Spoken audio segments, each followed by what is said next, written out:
காவிரி விவகாரத்துல கர்நாடக அரசினுடைய போக்கை கண்டித்து நேற்று நாம் தமிழர் கட்சியின் சார்பில் நேற்று பேரணி ஆர்ப்பாட்டமும் நடத்தப்பட்டது. சென்னை ராஜரத்னம் மைதானத்தில் இருந்து லாங் தோட்ட சாலை வழியாக அந்த பேரணி நடத்துவதற்கு நேற்று திட்டமிட்டு அந்த போராட்டமானது நேற்று நடைபெற்றது. அந்த நாம் தமிழர் கட்சியினுடைய ஒருங்கிணைப்பாளர் சீமான் தலைமையில நடந்த இந்த பேரணி ஆர்ப்பாட்டத்துல ஈடுபட்டிருந்த ஒரு மன்னார்குடியை சேர்ந்த ஒரு இளைஞர் ஒருவர், விக்னேஷ் என்ற இளைஞர், திடீரென யாரும் எதிர்பாராத விதமாக அவர் தன் உடலில் எரிபொருளை ஊற்றி அவர் தீ வைத்துக் கொண்டார்.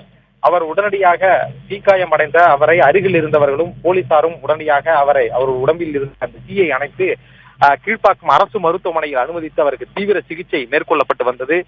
அவருக்கு மருத்துவர்கள் தனி சிகிச்சை பிரிவுகளை அனுமதித்து அவருக்கு தீவிரமாக சிகிச்சையை மேற்கொண்டிருந்தார்கள். அவருடைய உடலில் 93% தீக்காயம் இருப்பதாகவும் அவருக்கு தீவிர சிகிச்சை அளிக்கப்பட்டு வருவதாகவும் மருத்துவர்கள் தெரிவித்திருந்தனர்.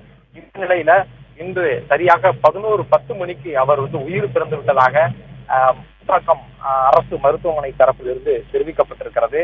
தீவிர சிகிச்சை பிரிவில் இருந்த அவர் உயிரிழந்திருக்கிறார்.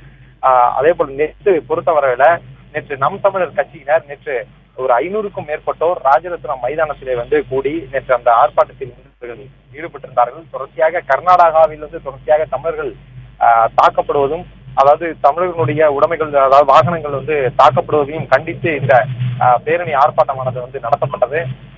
அப்பொழுது எதிர்பாராத விதமாக இவர் இந்த தீவை அப்பொழுது போலீசார் உடனடியாக மீட்டு அங்கே முதல் சிகிச்சை அளித்து அங்கிருந்த அவசர சிகிச்சை வாகனத்திலே முதல் சிகிச்சை அளித்து முறையாக கீழ்ப்பாக்கம் மருத்துவமனைக்கு கொண்டு சென்றார்கள். நேற்று அந்த கட்சியின் ஒருங்கிணைப்பாளர் சீமானும் நேரடியாக அந்த தீக்குளித்த அந்த இளைஞரை நேரடியாக பார்த்தார்.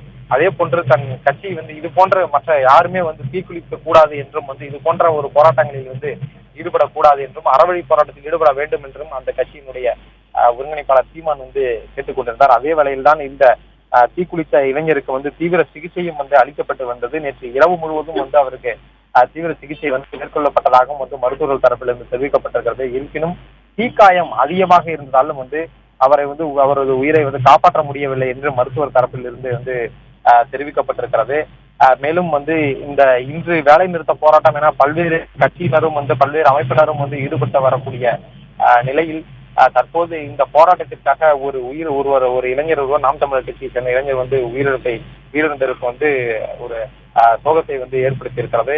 எனவே போலீசாரும் இந்த பகுதியில இதனால் மேலும் போராட்டங்கள் வெளுத்துவிடக்கூடாது என்பதற்காக போலீசார் கூடுதலாக தீவிர கண்காணிப்பிலும் ஈடுபட்டு வருகிறார்கள்.